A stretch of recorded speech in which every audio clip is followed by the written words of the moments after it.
Mtazamaji, hapa ni St. Mary's Parish Nangoma Prayer Center, yani kituo cha maombezi. Ukiingia hapa utawakuta kina baba na kina mama wakijitokeza kwa wingi kuweza kufanya ibada na maombezi tu.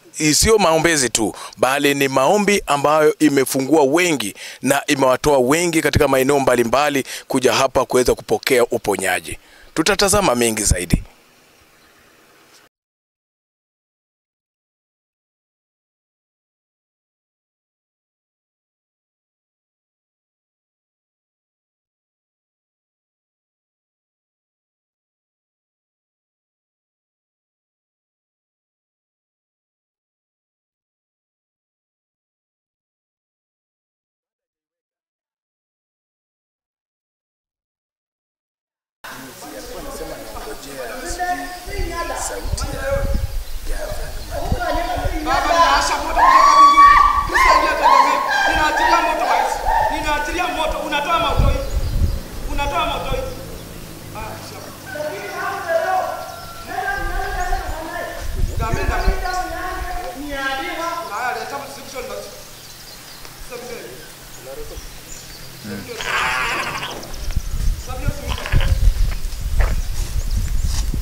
Kata.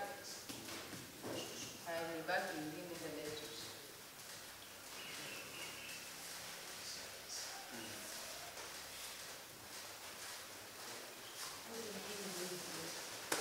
Na kuna samaki. Pande ni mtu, huko ni samaki. Na ni kubwa. Nadhani kushika kwa hiyo samaki ni ngumu mimi kushika hiyo. Sitaki kujua lakini wewe ulete kwa jina la Yesu. Kubwa. Nenda ulete. Hiyo ni mrembo wa samaki. Nenda ulete.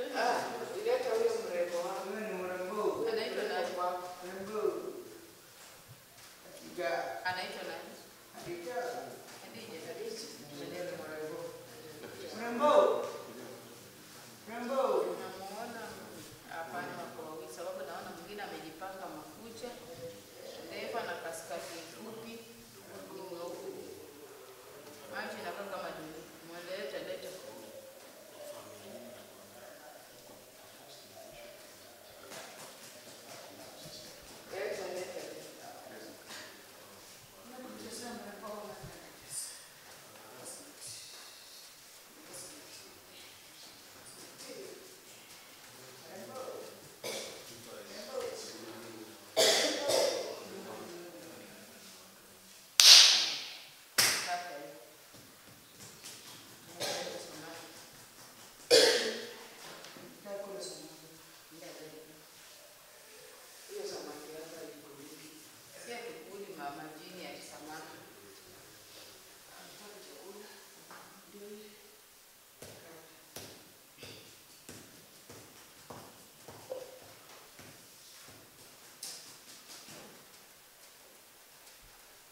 Jina lako litukuzwe na ufalme wako ufike. Utakalo lifanyike duniani kama mbinguni. Utupe leo mkate wetu wa kila siku. Utusamehe makosa yetu kama sisi tunaosamea waliotukosea. Usitutie katika kishawishi, bali utuokoe maovuni. Amina. Baba yetu aliye mbinguni, jina lako litukuzwe na ufalme wako ufike. Utakalo lifanyike duniani kama mbinguni. Utupe leo mkate wetu wa kila siku. Utusamehe makosa yetu kama sisi tunaosamea waliotukosea. Usitutie katika kishawishi, bali utuokoe maovuni. Amina. Baba yetu aliye mbinguni, jina lako litukuzwe na ufalme wako ufike. Utakalo lifanyike duniani kama mbinguni. Utupe leo mkate wetu wa kila siku. Utusamehe makosa yetu kama sisi tunaosamea waliotukosea. Usitutie katika kishawishi, bali utuokoe maovuni. Amina. Baba, ninainua mikono zangu kwa niaba ya siku ya leo. Uliumba mwanadamu kwa mfano wako akaweze kukuabudu. Tunaomba ufahamu, tunaomba neema, tunaomba miujiza yako, ninaomba uponyaji, ninaomba ukatawale mahali hapa, ninaomba ukawakumbuke wote wanaokukimbilia. Ulisema tunapokuita utaitika Baba. Usiwache wanadamu wakaangamika. Baba yangu, ninaomba msaada kutoka mbinguni. Ninaomba haya yote kwa jina la Yesu Kristo Mwokozi wetu. Kwa jina la Baba na la Mwana na la Roho Mtakatifu. Karibu.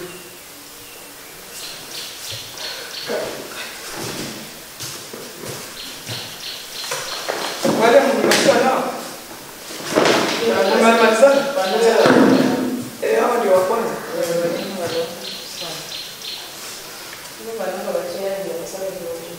Mnaenda leo? Nadhani bado mtapa na nini?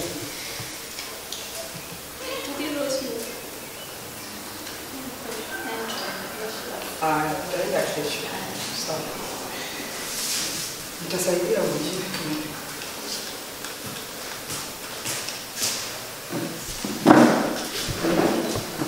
When I'm where are you today? Where are you today?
Baba, nakuja mbele zako kwa niaba ya hii sadaka. Wamekutolea sadaka ya kuteketeza, na umkumbuke ukampe uzima Baba. Wewe ndio Mungu uliumba mwanadamu kwa mfano wako, na ukasema tunapokuita utaitika. Wakati umeadia Kristo, na wakabidhi wote mkononi mwako, nikiomba kwa njia ya Yesu Kristo Mwokozi wetu. Kwa jina la Baba na la Mwana na la Roho Mtakatifu.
Amesema kila mtu akienda atasoma Warumi mlango wa 2 kuanzia penyewe hadi 7.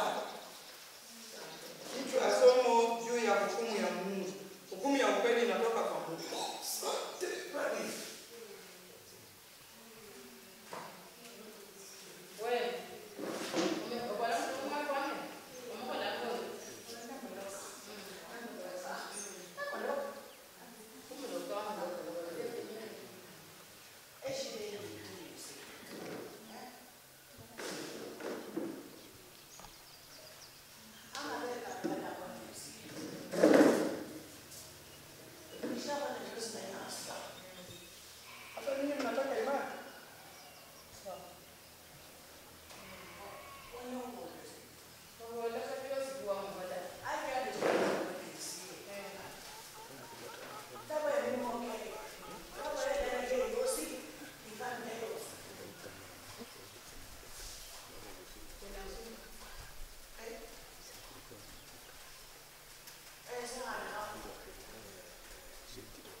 Mtazamaji, hii ni Emuria FM TV, tukikuletea matangazo ama taarifa kutoka eneo hili la Matayos.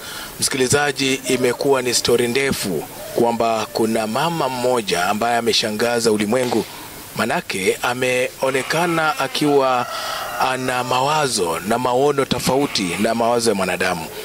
Visa vingi vikifanyika hapa katika eneo hili la Matayos, watu wakiponyeshwa ama wakipata uponyaji, na hapa tumepata nafasi ya kuweza kuonana ana kwa ana na mama huyu Maria, ambaye atatuelezea majina yake kamili, alizaliwa kutoka wapi na alizaliwa mwaka upi, na shughuli hii ya kuweza kutabiri ilianza lini, atupatie taswira kamili. Karibu sana Mama Maria kwenye TV yetu ya Emuria FM TV. Kwa ufupi tu tuelezee, wewe ulizaliwa lini, ulizaliwa wapi? Karibu. Asante. Mimi mwenyewe nilizaliwa Uganda 1975. Mimi ni mtoto wa pili kwa mama. But nilizaliwa Uganda kwa hospitali. Hospitali inaitwa Kampala. Mulago. Lakini mama aliniambia kuzaliwa kwangu nilikuwa mzungu.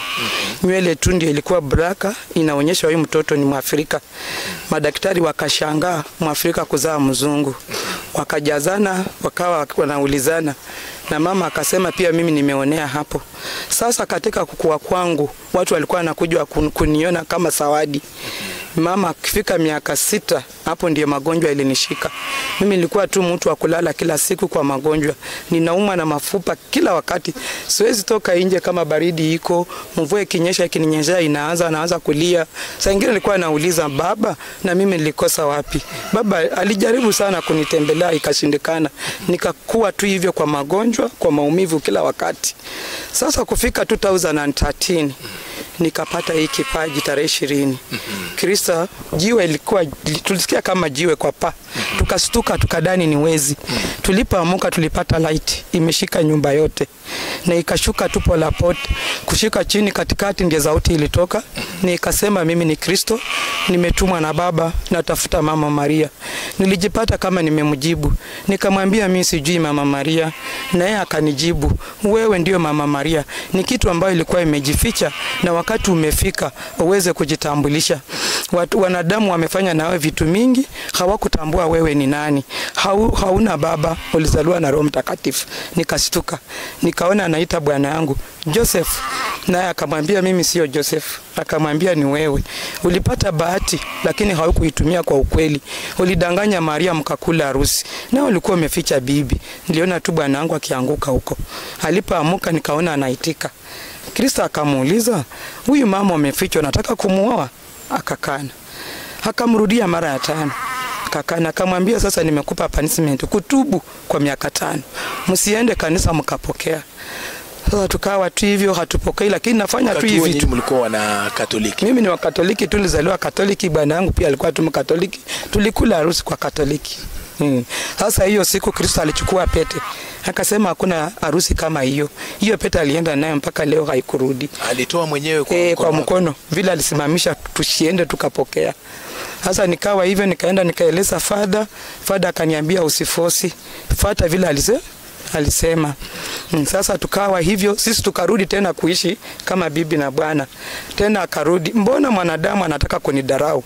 Yale niliyoyanena lazima ikamilike. Sasa hapo ndiye aliomba bwana yangu mattress. Kamwambia patia Maria mattress mzee kwa nyumba yako, anaanza maisha yake. Akampea hiyo mattress, akakuja akatandika hapo. Hiyo siku ndiye alileta dada yangu huyu. Akalala hapo. Sasa nilipokuja kwa hiyo mattress, na ya siku hakuniruhusu nilale, alitoka akasimama hapa. Akaniita Maria, wakati umeadia kujitambulisha. Wanadamu walikula na wewe, wamefanya na wewe vitu mingi, hawakutambua wewe ni nani. Hapo ndio dada yangu aliniuliza, "Mnaongea na nani huyo mwenye unafuata?" Mimi nikamwambia pia mimi nasikia tu mtu akiongea na naenda mahali yako. Dada yako mwenyewe alikuwa akisikia sauti? Anaisikia. Sasa nilipotoka nje, naye akakuja. Hapo ndio mvua ilinyesha hapa na hapa, na akaona hiyo mabaya na akastuka. Sasa mwenyewe aeleze bila aliona. Okay, kabla hajaeleza, mabawa yakakutoka baada ya mvua kukunyesha. Vile ilinyesha tu hivi na huko. Pia mimi nikasikia mwili sio ile ya kawaida. Na hapo ndio tulienda naye kwa mvua na wakaanza kulia. Mlienda wapi? Tulienda mbinguni. Kwa muda upi? Alinichukua saa 6, akaniregeza saa 11. Akasimama hapo. Saa 6 usiku mchana? Usiku. Na mkarudi saa 11 asubuhi? Akaniweka pale. Aliponiweka hapa alilia midomo 3. Na kaomba Bible. Akafunua Luka 4. Akaonyesha mstari wa 18, 19. Na kaniambia Maria, hii somo ndio ilifanya nikauawa. Na mimi nilikuwa nimekuja kusulubiwa mpate wokovu. Na kanipa miaka ya kuishi na nyinyi duniani. Yenye sistahili kuwaambia, mtashtuka tu Maria ameenda. Sasa nguo yenye nilimea mabaya alinikataza, hata mtoto wangu asiweke mkono, hata mume wangu. Niweke tu mahali iko tu kwa nyumba. Na kaniambia ile siku roho yako itakutuma kutoka nayo nje ndio siku ya mwisho. Utaileta waiweke kwa msalaba hapo. Mwenye atabatika ajue hii kitu ya maana ataichukua.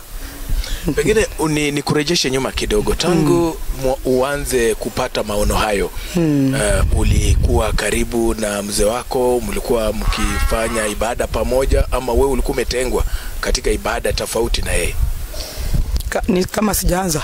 Pengine wakati ulianza kupata hayo maono. Mimi nilikuwa Mkatoliki tu, nilikuwa tunaenda kanisani, mtu kawaida. But nilikuwa napenda kusema mwana wa Mungu. Na sijui hata watu walikuwa wameniwekea jina hilo. Sikuwa wananiita mtoto wa Mungu. Kwa maana nilikuwa napenda hiyo kitu na sikuwa najua kama kuna kitu ndani mwangu. Sikuwa najua. Na sasa baada ya kupata maono hayo, Mungu aliweza kukutenga, kukuweka mahali pa kuabudu, kwenda kuabudu peke yako. Sasa alikuwa analala kwa hiyo mlima yenye nilikuwa nakwambia. Inaitwa mlima? Hii na Ngoma tu hii. Sasa hapo mlima nilikuanga nikitoka hapa mbio nitasimamia juu, hata sichoki, hata huwezi jua nimefika aje. Tunaongea, watu hata walienda wakanistaki kwa chief, wakaambia akuja ambie bwana wangu anikataze kusumbua watu na makelele usiku. Walipomwambia aliwaambia kama nyinyi mko na nguvu mwambie pia mimi nimeogopa. But nilikuanga nalala kwa hiyo mlima, mwezi inashuka chini, inanionyesha kila kitu. Ikifika asubuhi anakuambia Maria, enda ambia yako watu Yesu wa Nazareti anapita. Sasa nilikuanga nikiongea hiyo kitu, wanasema mimi ni mwendazimu, Bwana alinua majini akamwenkea, wengine wanasema ni misambwa. Hivyo tu kwa miezi miwili nikilala hapo. Na hizo siku nilikuwa nakunywa maji, ndio ilikuwa chakula. Sisikii njaa. Haukuli chakula? Hiyo tu ndio ilikuwa tu chakula. Na nasikia sisikii njaa. Sasa ikifika asubuhi sangine ananituma Uganda. Nilikuwa natembeanga tu kama mwendazimu, nikitangazia watu neno la Mungu. Lakini naponya mahali akinituma kuna mgonjwa, nikienda tu kwa hiyo mgonjwa nakwambia wanakojeka kitu fulani, wanakubali nikuponye. Akikubali nachukua hiyo magonjwa, ninaanza mbio. Narudi. Nikirudi hapa na kuniambia mbio wapi? Kwa mlima. Hivyo tu kila siku. Sasa ukichukua magonjwa yake na napona tu saa hiyo. Hapo ndio watu walikuja wakaanza kujua huyu mtu wako na kitu. Akanituma hata kwa hospitali Masafu. Nienda kwa wodi. Nilipoingia kuna mzee alikuwa anaenda kufanya operation kwa matako hapa, walikuwa wamemwekea sindani. Nikamuuliza, wewe mzee unataka kutembea? Akasema ndio. Nataka upone. Na kaamuka tu akaanza kutembea na sindani kwa mkono, alienda nayo na mimi nikatoka. Daktari hakuniuliza chochote, but ndio nitoke kwa wodi kulikuwa na mtu na dana alikuwa na Roho Mtakatifu. Pia akaanza kuongea kwa ndimi, tukasikilizana, pia mimi nikamjibu, nikamuongelesha, ndio nikatoka nikaenda. Tena nikarudi tu hapa. Nilikuwa natembea tu na miguu hizi nibeba na sichoki. Sasa katika safari hiyo yako yote Mama Maria, jina Mama Maria ilitokea wapi? Kristo ndiye alinipa siku ya kwanza tu hiyo, vile ilianguka juu. Vile alisema tu ilikuwa imejificha, akaniambia nimekupa jina Mama Maria, hii ya juu inaondoka. Nimekubadilisha ukatumike kama mtumishi wa Mungu. Kanisa ilikupokeleaje? Siku ya kwanza vile nilikuwa kwa mlima hivyo, Kristo alikuja akanituma kwa fada. Siku hizo tulikuwa na fada Muhongo hiyo Mbukusu. Nilipoenda kanisani alinipeleka mbele altari. Akaniambia niombe na yeye anaomba. Akasimama akashtuka akasema, tulidhani hii kitu iliisha. Kumbe Gabriel pana anapeana baraka. Nitakuja nikufanyie misa. Pia mimi nikafurahia, nikarudi. Nilipokuja hakukuja. Baadaye ndio nikasikia jirani ameenda amwambia ni majini Bwana ndiye alimuingiza, hakukubali. Kristo naye hakuchoka, tena alinisukuma nikaenda. Fada hakuniruhusu nimsongee. Sasa nilipokuja nikijililia, kumbe Mungu amekasirika. Sasa pale ndio mvua ilinyesha na inalia kama mwanadamu. Nasema ninalia. Hata Wakatoliki mmeshindwa kunitambua. Kama ningeshuka nikitembea bila kutumia mwanadamu, nani angenikaribisha? Aliongea midomo tatu. Alipomaliza aliniambia ingia ndani ya nyumba. Kuingia ndani ya nyumba mvua ilianza kunyesha mingi. Na hiyo sauti yake kumbe ikaenda Ganjala. Kuna mtu anaitwa Kalulu. Alikuwa anauza samaki, akachukua bibi yake, ni bibi ya pili. Akakuja naye kwa mvua. Nani alichukua bibi yake? Kristo ndiye alikuja naye, Roho Mtakatifu alimbeba. Akamweka hapo kwa nyumba. Na alianguka akiongea kwa ndimi. Na akaniita, Maria, uko na uwezo, muombea nyamaze. Nataka kuwa ushuhuda kwa watu. Wameniita mapepo, kila mtu anaongea vile anataka. Nilipoomba huyu mama alitulia. Nikaenda nikaleta nguo ya mtoto wangu akajibadilisha. Tukalala naye hapo. Kufika saa 6 kamili akatuita tukatoke nje. Tulipokuja kwa msalaba hapo akampa jina Mama Magdalena, na akamwambia niombee sala Baba yetu wa mbinguni mara 3. Huyo mama aliomba.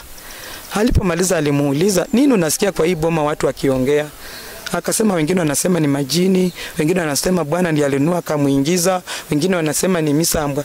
Na Mungu akamjibu, hapana, mimi si pepo, mimi ndio Mungu niliumba mbingu na dunia. Na huyu ni mtoto wangu, ni kitu ilikuwa imejificha, wakati umeadia aweze kujitambulisha. Alipomaliza alituambia turudie sala Baba yetu wa mbinguni tena mara 3. Tulipomaliza aliniambia niambie Magdalena anyamaze, mimi nibishe kwa bingu. Hiyo bingu mnaona niliitisa mara 5 na ikafunguka tu hivi mara. Nini inafunguka? Bingu. Ilipofunguka tu hivi kama mlango. Na kaniambia niinue hii mkono. Nilipofanya hivi mahali ilifunguka ndio sauti ilitoka. Kaniambia niwe mwanangu, ninakupa haya mamlaka katikati ya ulimwengu wote. Chochote unachoitisa katikati ya wanadamu yatendeka. Akasema niinue hii. Akasema hii nimekupa walaana. Chochote unacholaani katika ulimwengu hata mbinguni kimelaniwa. Na hii tena akaniita haraka, Maria, Maria usilaani, kwa maana pia we hautalaniwa. Alipomaliza alituambia turudie hiyo sala tena mara 3. Akasema mwende mlale. Tukaenda kulala. Sasa asubuhi vile unaweza toka nje, mimi ndio nilitangulia.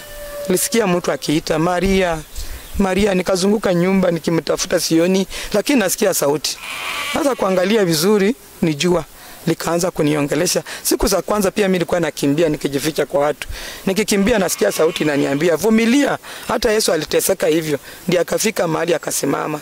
Sasa kuangalia vizuri kanieleza vile anataka. Kufika jioni mwezi na nyota hivyo tu na rainbow na mvua. Wanakuongelesha. Hivi tunaongea tu. Sasa nimekaa nayo miaka 12, nimemaliza jana. Na kanisa wakati ulikuwa ukienda ukielezea jinsi unavyo. Sasa vile fada alinifukuza mara ya pili, mvua ilinyesha. Hapo ndio aliniambia, Maria, hao fada wote nimewapea siku 2 watapata transfer. Hakika walipata. Ndio wakaleta Fada Morris. Tena akakuja akaniambia, Maria, enda tuone kama huyu pia yeye atakufukuza. Nikaenda nikampata kwa ofisi. Nikamueleza vile Kristo alikuwa ameniambia. Nilipomueleza aliinama hivi. Akasikiliza na kainua kichwa hivi. Kaniambia, kitu inaonekana tu ya Mungu hii. Mimi nitakuja kufanya misa. Na mvua ikaanza kunyesha nje. Na akakuja akanifanya. Saa hizo tu. Saa hiyo mvua ikaanza kunyesha. Akakuja akanifanyia misa ya kwanza, ndio nikaacha kulala huko kwa mlima. Ingawa kuna siku nastahili kuwa huko huwa naenda. Kama amesema utaenda nikuwe huko ninakuwa. Siwezi kataa vile anataka. Sasa kuna wakati wa kwenda huko. Na alinipa kwa mwezi nafunga mara 2. Kuanzia tarehe 12 mpaka tarehe 13 jioni mpaka tarehe 15. Okay. Ikifika tarehe 26 tena naanza mpaka tarehe 28.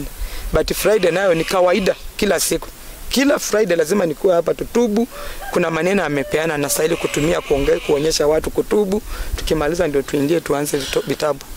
Swali hili ni la utata kidogo, pengine sasa nataka nijue ama tunataka kwa faida ya msikilizaji ajue kwa nini sasa ukaondoka Catholic, Roman Catholic na ukabaki independent. Sasa sielewi saizi unahudumu na akina nani? Sasa kutoka huko Sasa kutoka huko Fada Morris kuja maneno mengi wakamwekea maneno yasiyo kweli, lakini mimi nilijua kufuatana na roho jinsi alikuwa nisaidia ili wauma wanadamu, kwa maana walikuwa analia mimi naharibu vitu za watu na huyu anashughulika na mimi chenye hawakutaka. Ndio wakamwekea vita, wakaleta fada mwingine. Walipomleta sikuogopa, nilienda kumweleza mimi ndio Mama Maria na nafanya hivi na hivi. Akaniambia nitakuja na ngoma kwa church. Hapo tulikuwa Luanya Paris. Akanituma niende na ngoma, ilikuwa Sunday.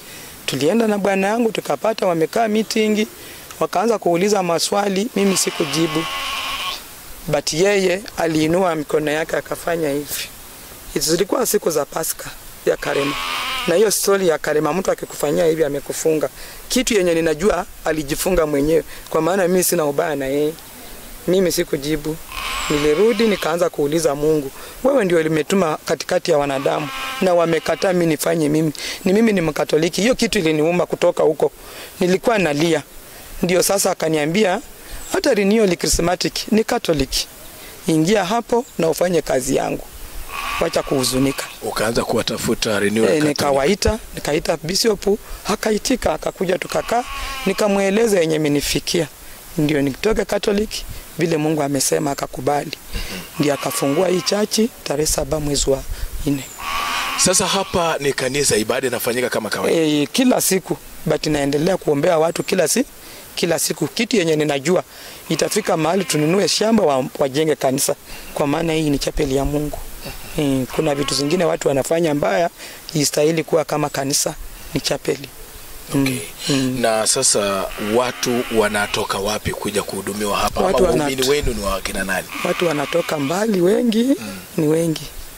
Kila siku watu ni wengi. Uganda napata watu wengi, Kenya hii mzima, kila mahali watu wananijua, wanakuja tu hapa kuomba. Na hapa mimi Mungu aliniambia mtu akiwa mgonjwa na kuombea uende hospitali. Sikatazi mtu. Na tena unapokuja lazima nitakuuliza maswali. Ulienda kwa hospitali? Wale kuambia hii ni nini? Akisema ama nimetembea hakuna magonjwa, ama akisema hako na magonjwa, nitamuuliza wewe mwenyewe unaweza tubu kila kitu ikuje kama walikuroga? Atanijibu. Akisema siwezi, nitamuuliza unataka nikupe mtu na usikilize kila kitu? Akikubali nitamwambia tubu na huyu mtu, na unaanza na dhambi za babu za wazazi, dhambi zako, na uwe na imani Mungu ataleta kila kitu. Na huyu mwenye naenda kupiga naye magoti, ukiona anaanza kupigana toka haraka, kwa maana kama ni pepa atakuja na kupigana. Hata kama ni mtu atakuja na force, kwa maana anaenda kuharibu madawa yake. Tuseme kwa mfano kuna magonjwa aina gani watu wameponywa kutoka hapa? Kila magonjwa, hata AIDS. Magonjwa yote inapona.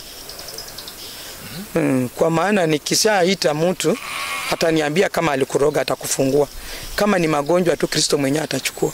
Sio mimi nafanya kazi, mimi nimetumwa tu kwa direct. Kuna mtu wa ukimwi amepona? Hako hata naweza kukuitia amekuja misa. Alikuwa na kimeza madawa. Alikuja tu na madawa yake akilia, hata wamemfukuza kwao. Nikamuuliza wewe uko affected? Akakubali. Nikamwambia enda tupa huko madawa yako. Akatupa. Nikamuuliza nakubali Kristo?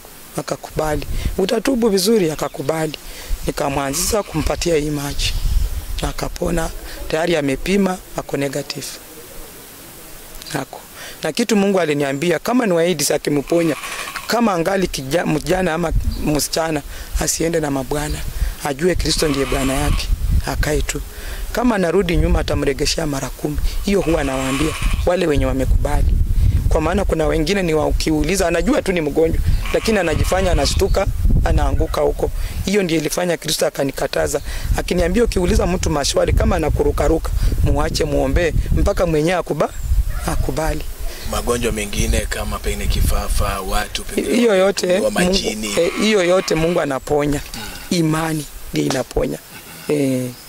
Hiyo yote naifanya, watu wanapona. Unasema watu wanatoka maeneo mbali? Hata kuzaa wenye hawajaza yako. Akitubu vizuri Mungu atamfungulia. Na kama mtu alimroga nitamuita amfungue, na huyo mtu anaenda kuzaa. Kama imetoka kwa Mungu atamsamea mahali amekosea ama familia ilikosa, atazaa tu. Na kanisa kawaida tunaamini kwamba ukienda kanisani unatoa sadaka. Je, hapa wanatoa sadaka? Wanatoa sadaka. Unatoa kwa hiari ama wakati utaona Mungu amekufanyia mambo makubwa wewe mwenyewe unajitolea? Huyo mtu mwenyewe. Mimi sijaiambia mtu nipe kitu fulani. Kwa maana hii kitu Mungu alikuwa anataka ikuwe free. Alikuwa amepeana, kwa maana alisema amekuja kuishi na wanadamu waweze kumtambua. But watu wa kwanza hawakuchukulia, walikuanga wanapona wanaenda, hawajali. Siku mwingine nikasimama hapa nikamuuliza baba, ni nini tunafanya? Mimi sielewi. Sijaiona mtu hata akisema asante, hata kunishukuru. Akaniuliza Maria, mimi niliponya watu 12, lakini watu 10 narudi mtu mmoja. Kuwa na imani. Kuna siku jiulize kwa nini hao watu wanaongezeka kama hawaponi. Sasa hivyo tukaendelea hivyo, ndio akafika mahali akasema wakutolee sadaka kama wameshindwa kujua ni nini. Ndio nikawaambia vile alisema, wakaanza kutoa sadaka. Umesema story ya wale watu 10 waliokuwa na ukoma wakapona. Kwenye Biblia inapatikana. Mmoja alirudi akasema asante. Hapa kwako ilikuwa ni nyumba yako? Ilikuwa nyumba yangu. Umeijenga, saizi ni hekalu. Je, unaishi wapi saizi? Saizi naishi huko chini. Na hapo ni mtu ambao nilisaidia akanitolea kama sadaka. Nimsaidiaje?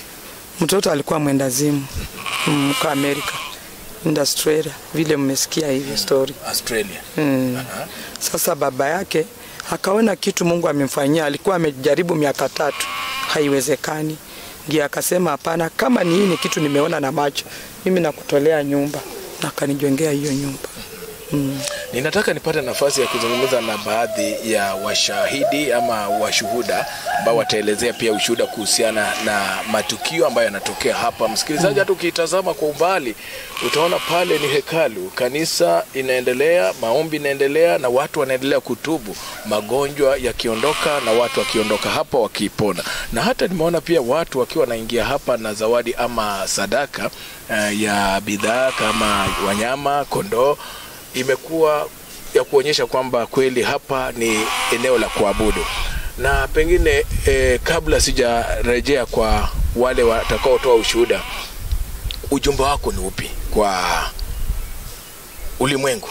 Kwa sababu hii sasa ni ujumbe ambao ni ulimwengu wote unafaa kuelewa kwamba Mungu yuko anafanya kazi. Na je, Mungu anaweza tumikia kwa mtu yeyote tu yule kutoka vijijini hapa? Mungu anatumia kila mtu. Kwa maana hao watu wenye natembea nao, watumishi wenye wanajiita, kila mtu alikuja na shida zake. Unaweza kuja kama mgonjwa na saa nyingine yeye hako ndani mwako.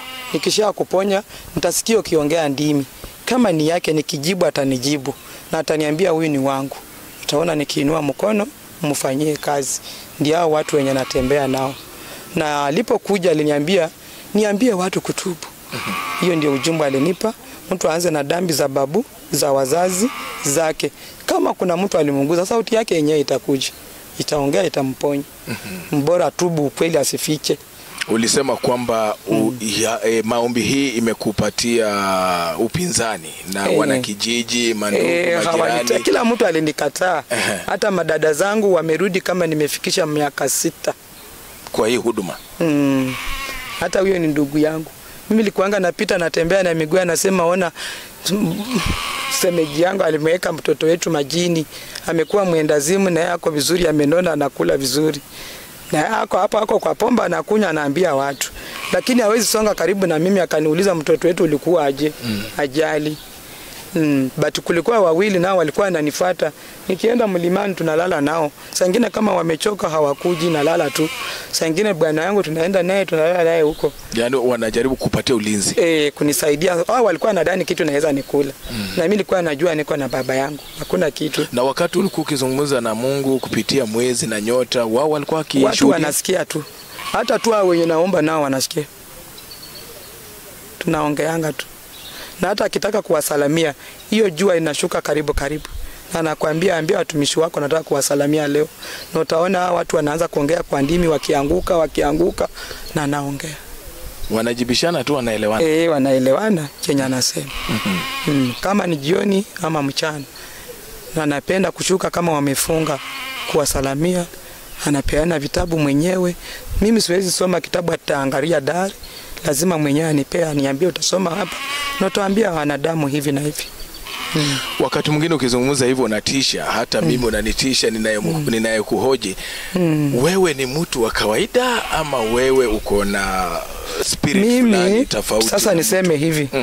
Watu vile walikuwa napingana.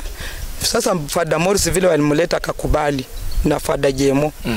Wakaniita wakaniambia, nilikuwa na sauti nyingine nikiongea hapo unatakimbia. Nadhani dunia inapasuka siku za kwanza. Na nilikuwa natumia hiccup. Sasa wakaniambia vile mnaongea na straight, muelezo muombe hekima. Hii kitu irudi chini, wanadamu waweze kumtambua. Wasonge karibu na wewe.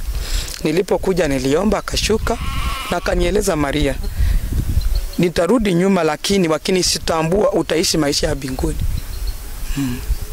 Sasa wewe uko nusu mwanadamu na nusu spirit. Hiyo najua. Kwa maana siku nyingine utanipata naona hii sauti naongea. Saa nyingine utanipata na sauti nyingine utaogopa. Na ukiwa nusu mwanadamu nusu spirit, je, mavazi, chakula unafanya kama mwanadamu ya kawaida? Nguo jua likianza kupingilita likaniita hapo, wakanipa nguo za kutumia. Mimi sivai kawaida kama nyinyi, nguo ni hizi zenye amepeana. Chakula alinipa chakula yenye alikula akiwa katika ulimwengu, sikuli kila kitu. Na akiniruhusu kuja kwako sipike, sitakula, natumia jua. Hata watumishi nikienda nao safari hawakuli, watavumilia mpaka nirudi nao hapa. Siku ngapi unakula? Hata maji. Aniruhusu kulala nje. Huyo mwenye alinijengea nyumba ndiye aliniruhusu nikalala kwake. Na akalia, Mungu akamkubali, akapika chakula nikakula. Hapo tu ndio nilikulako, lakini sijai kula kwa boma la mtu, hata nyumbani bado. Kwenu pia bado Bado, hata tu maji bado. Chakula unakula chakula gani? Chakula niruhusu yeye alikula ugali na nyama choma, hawapiki.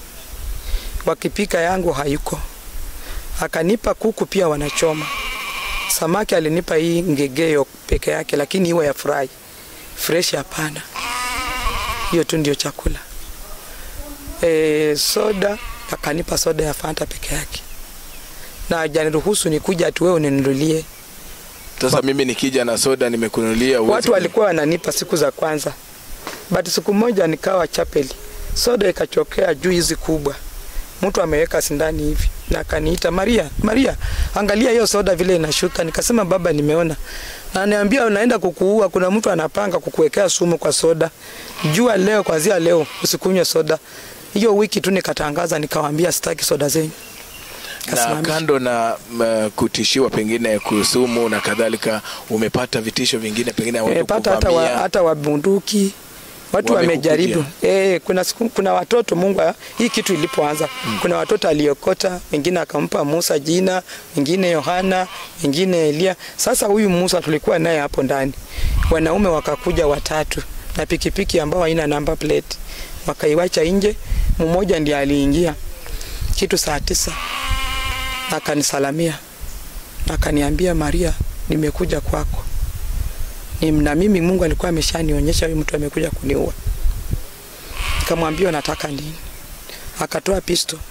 Akashindwa kunipiga. Akaitoa, akairegesha tena akaitoa. Mara ya 3, mimi nimemwangalia tu. Alipomaliza aliniambia nimuombe, nikamwambia hapana. Siwezi kukuombea na umekuja kuniua. Sasa huyu mtoto aliogopa kama mwanadamu. Akaenda akakimbia. Nikabaki peke yangu. Sikuwaombea. Lakini walipotoka hiyo pikipiki haikuendeshwa, ilikufa. Walisukuma tu wakienda. Sikupiga nduru, najua wangewaua. Walienda tu hivyo. Nikawawacha. Nikawaambia baba wasamee tu, hawajui chenye wanafanya. Hiyo nayo watu wamejaribu kwa njia mingi. Wengine wameuza ng'ombe wakienda kwa waganga.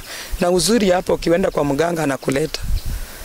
Wewe unatembea tu bati najua nataka kunimuuza. Lakini sitakuonea ubaya. Unafanya chenye hujui. Wewe fanya tu, siku moja tutaongea. Niongee na dadako.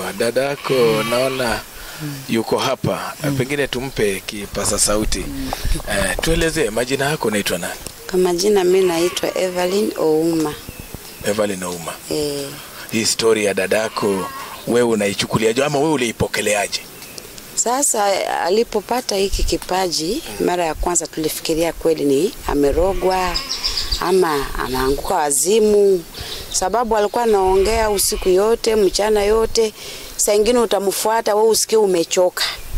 Anatembea na mguu, uwezi kupanda nini? Pikipiki. Na nakwambia mimi nitapunguza hiyo jua tutembee. Lakini wewe unaona wewe umefanya nini? Umechoka. Lakini akienda mtatembea umfuate paka uchoke. Sasa siku nyingine mimi nilikuwa naishi Busia. Sasa saa nyingine naenda na muacha. Sasa hiyo siku nilirudi.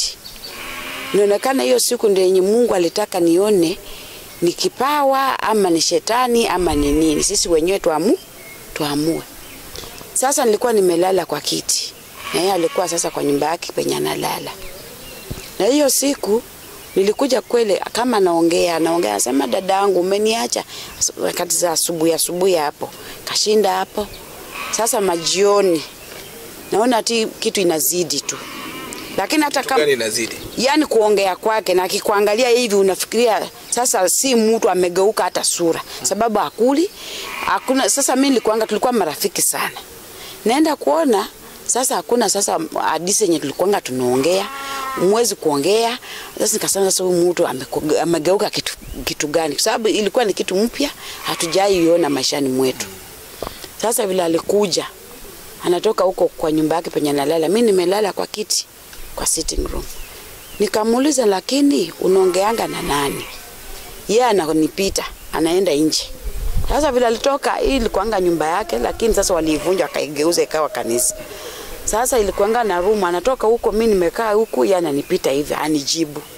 Lakini kuna sauti anaongea naye. Na hiyo sauti unaisikia? Nasikia anaongea na mtu, lakini sasa sikia anaongea naye kitu gani. Lakini naona huyu action zake kuna mtu wanajebisha. Anatoka nje anafika hapa. Sasa kitu kaniambia, sio mtu tena anaenda, si umfuate. Sasa mimi vile nilikuwa naamuka nimfanye nini? Nimfuate. Naona mvua inaanza. Naona mabawa white inakuja kwa mgongo wake huku na huku. Sasa kitu yenye nilikuwa sijaiona, nilishtuka nikasema nimeona kitu gani? Kwani nini? Nilirudi tu na kulala chini. Si kuongea, hakuna mwenye niliambia ati nimeona kitu fulani na fulani. Sasa nikasema na huyu mtu nini? Yaani nini? Nini inafanyika?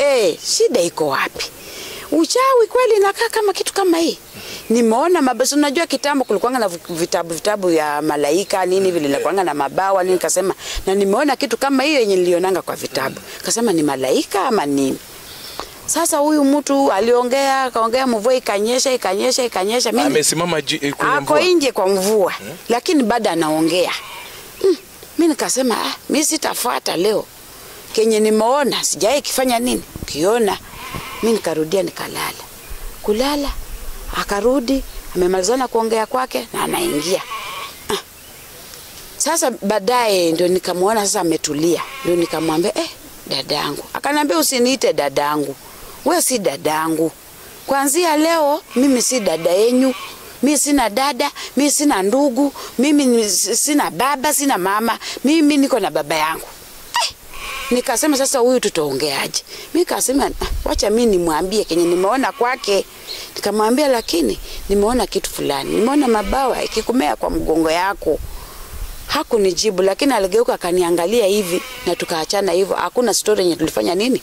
Tuliendeleza. Sababu tena alikuwa ameshaniambia, mimi na wewe hakuna tena story yenye tulikuanga tunapiga na wewe. Imekoma na imekoma. Sasa wakati mabawa hayo yalimtoka, wewe ukaogopa na ukarudi kulala. Sasa wakati huo ndio pengine anasema alipaa. Inaonekana sasa Mungu hakutaka kunionyesha mengi, ama nitaogopa sana na nishindwe la kuongea, ama pengine angenifunga mdomo nisifanye nini, nisiongee, sababu sikuambia mtu yeyote. Vile yeye kitu iliniambia tu uachana na. Sasa vile mimi niliona ile, nikarudi nikalala tu. Kashtuka.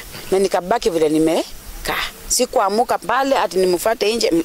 Lakini niliona mvua imenyesha na nimeona kenye nimeona ikitendekea ule mtu na ameendelea kukaa huko. Mimi sasa niliachana tu naye.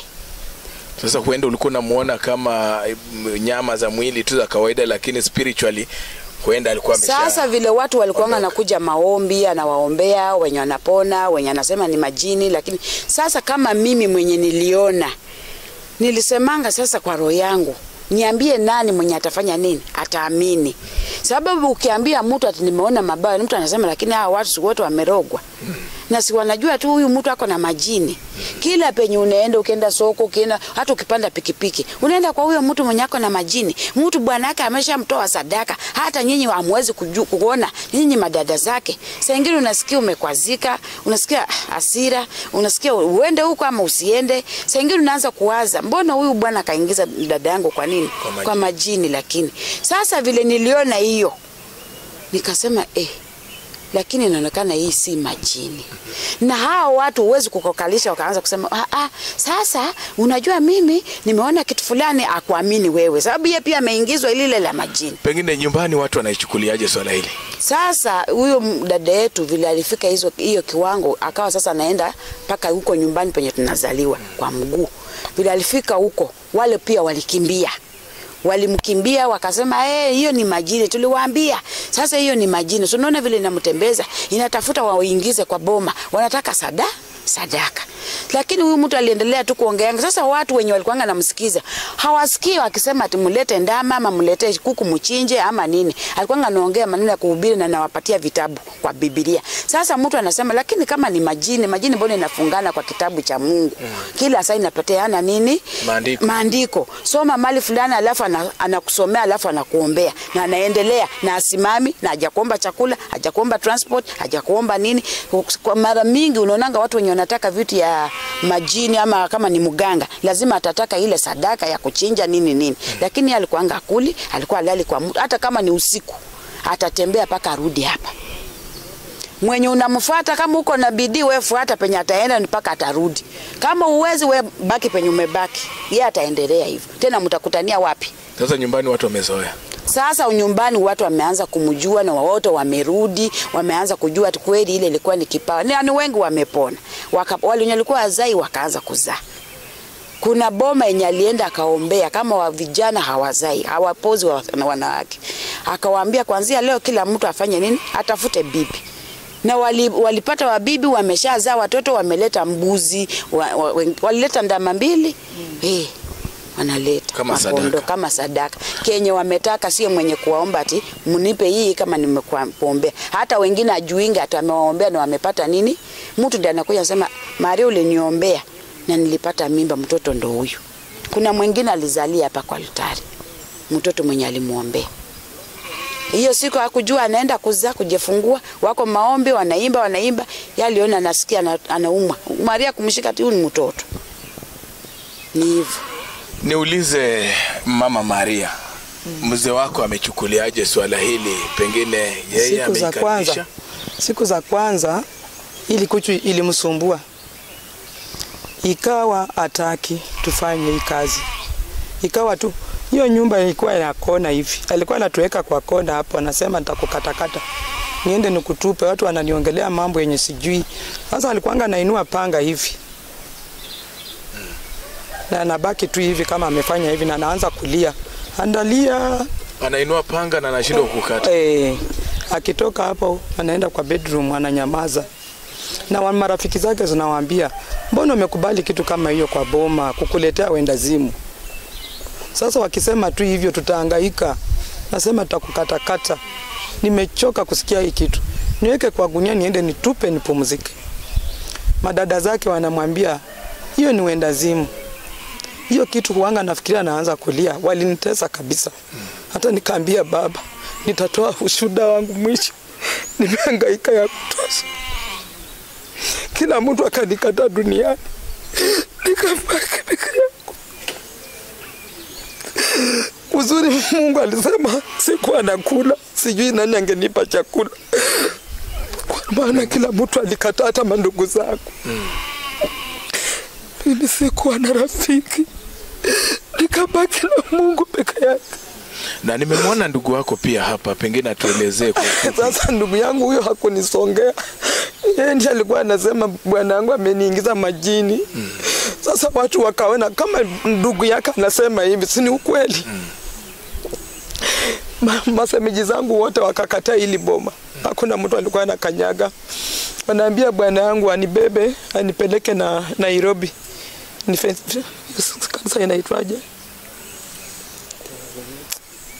Akupeleke wa kuombea? Mimi ni mwendazimu. Waniombee kichwa changu. Ya Katoliki. Vincent yani. Wanipeleke huko waniombee, mimi nimeharibika kichwa. Yeye akawaambia kama nyinyi mnaweza, mnaona kweli ni mwendazimu, mnichangie. Mimi sina pesa mahali nimefikia ya kumbeba, alikataa. Hakuenda. Lakini semeji yangu kijana alikuwa mzuri. Alikuwa anamwambia mtoto wetu, kama unajua hiyo kitu, haukuingia kwa kitu mbaya na inaongea juu ya Mungu, vumilia, itafika mahali watu watajua. Muombe tu, wewe omba tu msamaha, kwa maana kila siku hao wengine walikuwa anamwambia hiyo ni majini, alinunua akakuja akaingiza kwa bibi na amejificha. Na huyo semeji mkubwa naye anasema hapana, unajua ni vijana tu wawili. Vumilia, kama amekatalia tu kwa Mungu, huyo anaweza kuwa Mungu. Siku moja watatambua. Huyo tu ndiye alikuwa saidi yangu na huyu semeji yangu. hawa pekee, lakini wenye wamebaki wote walikataa. Nikabaki peke yangu, wakijua mimi ni mwendazimu nitakufa. Watu wamenikatia miaka, lakini nimepita. Bati huanga namwambia Mungu, siku moja nitatoa ushuhuda yale nimepitia. Acha tuongee na ndugu yako pia, tuelezee kwa ufupi unaitwa nani ndugu yangu, na swala hili kama familia nyinyi mliichukuliaje? Mi kwa majina naitwa Emmanuel Uma. Wakati hii tokeo litokea, mara kwa mara nilikuanga nje. Lakini sasa unajua hii kitu ilipotokea haikuwa inaeleweka. Hatuelewi ni nini. Bado hatuelewi kabisa. Ikatushinda kuelewa. Sasa maneno ilikuwa mengi. Ikawa ni my brother-in-law ameleta majini akaweka kwa mke wake, inakaa hapo ndani ndio inaongea, kwa sababu kama mimi sikuwa na ufahamu wote, sikuwa na revelation yoyote kuhusu hivi, bado sijui chochote, sielewi. Ikafika mahali kanipa uoga, nikaogopa kabisa. Nikaogopa kwa sababu nilikuwa najua mtu akiwa na majini anatoanga watu sadaka. Sasa nikiwa na hiyo uoga, sielewi nini inaendelea. Kawa sielewe. But vilitamu ilipofika kitu 2017 nikaanza kuelewa hii kitu. Sasa pole pole nikaanza kuielewa vizuri ya kwamba hii kitu sio vile ilikuwa tunafikiria, labda wende ikawa ni majini. Huyu my brother-in-law aleta majini kwa boma. Sasa nikawa nakuja hapa, but sasa sioni kitu, hata yeye mwenyewe akiniambia kwamba tufanye hivi. Kitu alikuwa ananiambia, omba, piga magoti, mwenyewe jiombe, kwa sababu wewe ndio uko na kifunguo cha kufungua maisha yako, tena wewe ndio unaweza funga maisha yako mwenyewe. Kwa hivyo piga magoti, omba mbele ya Mungu. Wewe mwenyewe lilia Mungu, unajua chenye umetenda dunia hii, omba Mungu msamaha ili Mungu aweze kufanya nini? Kukufungua. Sasa hapo nikaanza kuwa na moyo, kwa sababu sikuwa naona ananiambia tufanyie kitu kingine nyuma kuagiza. Kila kitu inafanyika tu maombi tu. Kila kitu mnapoongea jiombe, tubu. Maisha yake ilikuanga vitu vingapi? Viwili. Kuomba na kutubu. Akaniambia unapoanza kuomba, akaanza kunifunza jinsi ya kuomba. Sikuwa najua. Akaniambia unaanza kutubu dhambi za mababu huko nyuma, kuja tubu dhambi za wazazi, dhambi zako. Sasa najiuliza, hata mababu wengi siwajui. Sasa natubu nini? Wazazi wangu wenye walifanya hata sijui. Sasa ninatubu nini? Kwa nini nitubu? Najua ilikuanga inanisumbua hapo. But sasa hapo akaanza kunipea maandiko. Tunaposoma maandiko kweli naona katika maandiko, tunaposoma naona katika maandiko na kuhubiri injili. Sasa nikadevelop hiyo imani hivyo. Na wakati huo nilikuwa mlevi chakaria sana. Kama mtu mlevi chakaria sana. Chakaria kabisa tu. Nilikuwa tu useless, hata familia tukakosana na mke akaenda, nikakaa karibu miaka 12 bila mwanamke. Nilikuwa nimeelekea tu pombe mimi ungenipigia story zingine kando na pombe. Sasa wewe ndio ulikuwa unachangia kueneza uvumi, mambo mabaya kuhusu yeye. Najua sasa watu walikuwa wananiuliza hii kitu ni kitu gani? Nikamwambia hii kitu sielewi, kwa sababu sisi kwetu kitu kama hii mimi sijaiona kitu kama hii. Sasa kulingana watu walikuwa wanasema kwamba kwa sababu family members wa my brother-in-law wenyewe ndio walikuwa wanatoa hii maneno ya kusema kwamba ametoka na majini kule nje, ameweka kwa mke wake. Sasa hivi tusielewi sana, labda aliweka majini kwa mke wake. Kama mwanadamu lazima itakusumbua, kwa sababu sielewi, sijaiona kitu kama hii kwa maisha yangu. Sijawahi, ndio ilikuwa mara ya kwanza. Lakini sasa hizi kwa vile mmeshaelewa kwamba ni kazi ya Mungu inafanyika hapo, ujumbe wako kwa jamii, familia na wasikilizaji wote wanaotutazama sasa hivi? Ujumbe naweza sema, kitu inapotokea usichukulie spidi, ijapokuwa ichunguze pole pole. Hata Mungu mwenyewe Yesu Kristo, Paulo alipokuwa anahubiria Watesalonike walikuwa watu wazuri. Baada ya kuhubiriwa hiyo injili, walikuwa wanakaa chini wanafuatilia. Sasa ni vizuri kitu unakaa chini, unaanza kuifuatilia mwenyewe pole pole. Si vizuri unaposikia kitu unainuka tunayo. Huenda ikawa unapoinuka haraka unaharibu kabisa ijapokuwa tuikumbatie. Baada ya kuikumbatia, tuifuatilie polepole, tujue ni nini. Pengine sasa tumalizie mazungumzo yetu kwa Mama Maria. Mama Maria, ukipewa nafasi ya kukutana na viongozi wetu wakuu wa kisiasa, pengine wewe unaweza kubali ama lazima Mungu anipe ruhusa? Siwezi enda tu mahali hapo atakuwa na kudanganya. Kwa maana mtu anaposema hata kuenda kumuombea, lazima nimuulize siku yenye amenipa. Mimi sio kama mwanadamu ati nitakuja tu. Mwenyewe akisema siku fulani nitakuja, akikataa sitakuja. Mwisho kabisa, wewe unapatikana kijiji kipi, eneo lipi, na unapatikana kwa njia gani mtu akitaka kufikia? Sasa hizi kuna wengi wanapikata hapa tu Nangoma. Kwa Renewal Charismatic Church. Siendingi mahali. Hapa tu nyumbani. Kila siku. Ukiona nimetoka, kuna mtu amemuomba na amekubali, ndio niende. Na ninaenda kwa masaa fulani. Watawala eneo hili wanaelewa kwamba kazi inafanyika hapa? Wanajua. Wanajua. Chief ana habari? Anajua, hata jana alikuwa hapa kwa ibada. Okay. Asante. Pengine tukipata nafasi ya kuuliza mengi zaidi, na story bado ni ndefu. Story ni mengi. Ni ndefu kwa maana ni kitu ilikuwa inafanyika kila siku na yake. Kila siku na yake. Na kanikataza kusongea wanadamu sana, hapana. Alisema watanipoteza. Saa nyingine naweza kaa hapa, akikataa sitaongea, mdomo itakuwa mzito, itakuwa na kudanganya. Okay. Haiwezi kubali. Na kitu aliniambia, hata serikali ikikuja na nguvu ati wanataka kukushika useme kitu, mimi mwenyewe nitaongea. Na wasikufosi.